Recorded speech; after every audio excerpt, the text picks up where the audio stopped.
পৃথিবীর এই কারাগারে যাওয়ার পরিবর্তে বন্দীরা আনন্দের সাথে মৃত্যুদণ্ড বেছে নেয়। এখানে বন্দীদের দুর্ভাগ্যকে অন্যত্র নিয়ে যাওয়া হয়। এখানকার পরিবেশ, নিয়ম এবং নৃশংসতা এতটাই অমানবিক যে বন্দীরা মনে করেন যেখানে বন্দী থাকার থেকে মৃত্যু অনেক ভালো। রাশিয়ার বিখ্যাত ব্ল্যাক ডলফিন কারাগারটি কাজাকিস্তানের সীমান্তের কাছে অবস্থিত।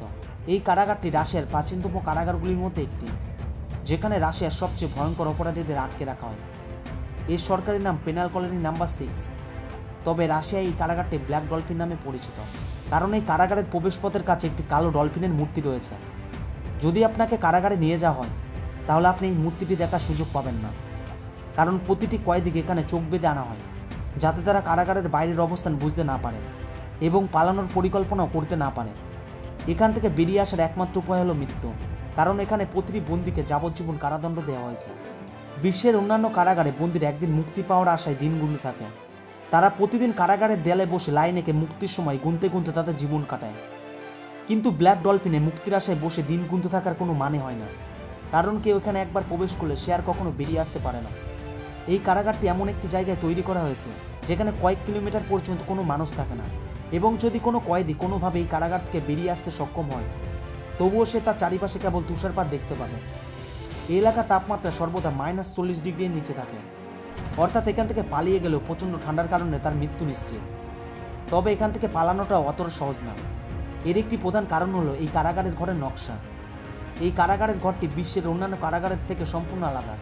এখানে প্রতিটি বন্দীকে লোহার 3টি স্তরের ভিতরে আটকে রাখা হয়। বিশ্বাস করা হয় যে বিপজ্জনক বন্দীদের এভাবে আটকে রাখলে রক্ষীরা নিরাপদ থাকবে, এবং রক্ষীরা প্রতি 15 মিনিট অন্তর সে পরীক্ষা করে যাতে বন্দীরা কোনোভাবে একটিও ঘর থেকে বেরিয়ে আসতে না পারে। এখানে প্রতিটি বন্দীর জন্য আলাদা আলাদা কক্ষ রয়েছে, অর্থাৎ তারা একে অপরকে দেখার সুযোগ পায় না। একবার প্রতিবেদক মুরাদ গোস্তাব ব্ল্যাক ডলফিন জেল পরিদর্শন করেছিলেন। তিনি এই কারাগারের একজন বন্দীর সাক্ষাৎকার নিয়েছিলেন। তিনি বলেছিলেন যে এই কারাগারে যেসব বন্দীরা থাকে তারা পশুর থেকেও হিংস্র হয়ে থাকে। এই জেলে সাধারণ মানুষের থাকা খুবই কঠিন, কারণ প্রাণী যত হিংস্র হোক না কেন তাদের কখনো 3টি পুরু লোহার দণ্ডের ভেতরে আটকে রাখা হয় না। বিশ্বের প্রতিটি কারাগারে কঠোর নিয়ম এবং শৃঙ্খলা রয়েছে যা প্রতিটি বন্দীকে মেনে চলতে হয়, কিন্তু ব্ল্যাক ডলফিনের নিয়ম এবং আনুগত্য সম্পূর্ণ ভিন্ন স্তরে। যখন একজন প্রজনন কর্মকর্তা কোনো বন্দীকে কোনো আদেশ দেন তখন তাকে হ্যাঁ স্যার বলাটা বাধ্যতামূলক। বিশ্বের সমস্ত কারাগারে সাধারণত বন্দীদের পায়ে হেঁটে নিয়ে যাওয়া হয়। এখানে বন্দীদের একটি অদ্ভুত চলাচল রয়েছে যাকে স্ট্রেস পজিশন বলা হয়। তাদের পিঠ বাঁকিয়ে এবং হাত পিছনে আটকে নিয়ে যাওয়া হয়। জেলখানা থেকে বের করার সময় তাদের চোখের উপরে একটি কালো কাপড় দেওয়া হয়। বিশ্বাস করা হয় যে এইভাবে বন্দীদের নিয়ে যাওয়ার ফলে তারা কারাগারের বিন্যাস মনে রাখতে পারবে না, ফলস্বরূপ তারা কারাগারের ভিতরে পালানোর বা দাঙ্গার পরিকল্পনা করতে পারবে না, এবং এইভাবে রক্ষীরা বন্দীদের উপর সম্পূর্ণ নিয়ন্ত্রণ রাখতে পারবে। আপনি হয়তো ভাবছেন যে রক্ষীরা বন্দীদের জন্য করুণাবোধ করবেন, কারণ এভাবে পিঠ বাঁকিয়ে হাঁটতে অসুবিধা হয়। কিন্তু একবার ন্যাশনাল জিওগ্রাফির দানিশ আব্বাসিয়া নামের একজন রক্ষীর এই কারাগারে সাক্ষাৎকার নেওয়া হয়েছিল। তিনি বলেছিলেন যে ব্ল্যাক ডলফিনের বন্দীদের প্রতি তার কোনো সহানুভূতি নেই। তাদের মানুষ হিসেবে দেখা তাদের জন্য খুবই বেদনাদায়ক, কারণ বর্তমানে এই কারাগারে মোট 700 জন বন্দী রয়েছে, কিন্তু তাদের দ্বারা সংগঠিত খুনের সংখ্যা 3500-এরও বেশি। এর অর্থ হলো এখানে প্রতিটি বন্দী গড়ে 5টি খুন করেছে, এবং তাদের অপরাধ এবং খুনের সংখ্যা তাদের সেলের দরজায় লেখা থাকে। যখন রক্ষীরা তাদের ব্যায়ামের জন্য সেল থেকে বের করে নিয়ে যায় তখন তারা প্রথমেই তাদের অপরাধ লক্ষ্য করে, এবং এর কারণে তারা তাদের মানুষের পরিবর্তে পশু হিসেবে দেখে। প্রতিদিন বন্দীদের ব্যায়ামের জন্য সেল থেকে বের করে একটি ছোট্ট কংক্রিটের উঠোনে নিয়ে যাওয়া হয়, এবং সেখানে তারা মাত্র 90 মিনিট হাঁটতে পারে, এবং এই 90 মিনিটের জন্য তারা কেবল খোলা আকাশ দেখার সুযোগ পায়। বন্দীরা যখন ব্যায়াম করছে তখন রক্ষীরা তাদের সেলগুলি ক্রমাগত পরীক্ষা করে চলেছে, যাতে তারা এমন কিছু লুকাতে না পারে যা রক্ষীদের ক্ষতি করতে পারে। এই কারাগারের নিরাপত্তা এতটাই কঠোর যে বন্দীদের পক্ষে কিছু লুকানো প্রায় অসম্ভব। এখানে বন্দীদের 24 ঘন্টা কঠোর নজরদারি রাখা হয়। প্রতিটি বন্দির সেলের ভিতরে এবং বাইরে সর্বত্র ক্যামেরা লাগানো থাকে।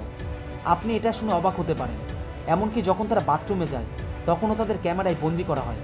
তাদের 1 মিনিটের জন্য কোনো গোপনীয়তা থাকে না। এর অর্থ হলো কেউ তাদের 24 ঘন্টা পর্যবেক্ষণ করছে। ঘুম থেকে জেগে ওঠার পর তাদের বসতে বা শুতে দেওয়া হয় না। তাদের 24 ঘন্টা একটানা সেলের ভিতরে দাঁড়িয়ে থাকতে হয়। এমনকি যখন তাদের 90 মিনিট ব্যায়ামের জন্য নিয়ে যাওয়া হয় তখন তাদের বসতে দেওয়া হয় না। বেশিরভাগ কারাগারে একটি লাঞ্চ রুম থাকে, যেখানে বাকি বন্দীরা একসাথে বসে দুপুরের খাবার খায়। তারাও কথা বলার সুযোগ পায়। কিন্তু ব্ল্যাক ডলফিনে এমন কোনো ক্যান্টিনের ব্যবস্থা নেই। তাদের সেলের ভেতরেই খাবার দেওয়া হয়, সেটাও দূর থেকে ট্রেতে ঠেলে দেওয়া হয়। আর এই কারাগারে একটাই খাবার আছে, রুটি আর স্যুপ। যদিও জেলখানা নিরাপদ, তবুও পালানোর একটা ছোট পথ আছে, একটা সুড়ঙ্গ। মেক্সিকান কারাগার থেকে পালিয়ে এসেছিল অ্যাল চ্যাপো, কিন্তু ব্ল্যাক ডলফিনে এই সুযোগ নেই। এখানকার সেলগুলো নিচতলায় তৈরি হয়। বন্দি স্টানকো বলেন যে এখানে কোনো গোপনীয়তা নেই, পরিবেশ শ্বাসরোধকারী। তিনি বলেন যে এখানে বেঁচে থাকার থেকে মৃত্যু ভালো। স্টানকো তার বন্ধুকে হত্যা করে তার মাংস তার প্রতিবেশীকে দিয়েছিল। ছোটোখাটো ভুলের জন্য মারধর করা হয়। বন্দি মারা গেলে বলা হয় যেটি একটি স্বাভাবিক মৃত্যু, কিন্তু বাস্তবে তারা নির্যাতনে মারা যায়। ব্ল্যাক ডলফিনের ভয়াবহ শাস্তি রয়েছে। ঠান্ডায় তাদের নগ্ন করে ফেলা, জল কামান দিয়ে জল ছিটিয়ে খোলা খাঁচায় রাখা। মানসিক শান্তির জন্য বই, সংবাদপত্র এবং রেডিও অনুমোদিত টিভি এবং ইন্টারনেট নিষিদ্ধ। বিনোদন অনুমোদিত হলেও বন্দিরা একাকিত্বে পাগল হয়ে যেতে পারে, কারণ তারা একে অপরকে দেখতে বা কথা বলতে পারে না যখন তাদের বের করা হয়। এখন প্রশ্ন হলো যে তারা মানসিকভাবে কিভাবে স্থিতিশীল থাকে। স্টানকো বলেন মুক্তির আশা হারিয়ে গেছে, এখানে ভাগ্য মেনে নিলেই দৃঢ় থাকা যায়। আরেকটি কয়েদি বলে এখানে কোনো কয়েদি অনুতপ্ত নয়। বানক 5 জনকে হত্যা করে তাদের দেহ পুড়িয়ে ফেলেছিল। ব্ল্যাক ডলফিন এসে তার রুমমেটকে খেয়ে ফেলেছিল। ভাবুন তো এটা কতটা বিপজ্জনক। এটি একমাত্র কারাগার যেখানে বন্দীদের চেয়ে বেশি রক্ষী রয়েছে। রক্ষীরাও আবেগহীন। অনেকে এটিকে ঠান্ডা যুদ্ধের সময়কাল শ্রম শিবির বলে মনে করেন। ব্ল্যাক ডলফিনের 3টি লোহার দণ্ড ভেঙেও পালানো অসম্ভব। চারপাশে কাঁটাতারের তার এবং ওয়াচ টাওয়ারের বন্যা। বরফের উপর দিয়ে দৌড়ানো যায় না, কারণ হিংস্র কুকুর তাড়া করবে। অতএব পালানো প্রায় অসম্ভব। আপনার কি মনে হয়, এখান থেকে কেউ কি পালাতে পারবে? অবশ্যই কমেন্ট সেকশনে জানাবেন। আর বন্ধুরা, আপনারা যদি আমার এই চ্যানেলে নতুন হয়ে থাকেন তাহলে চ্যানেলটি সাবস্ক্রাইব করে দেবেন। তো দেখা হচ্ছে পরবর্তী এপিসোডে। ততক্ষণ পর্যন্ত ভালো থাকবেন। ধন্যবাদ।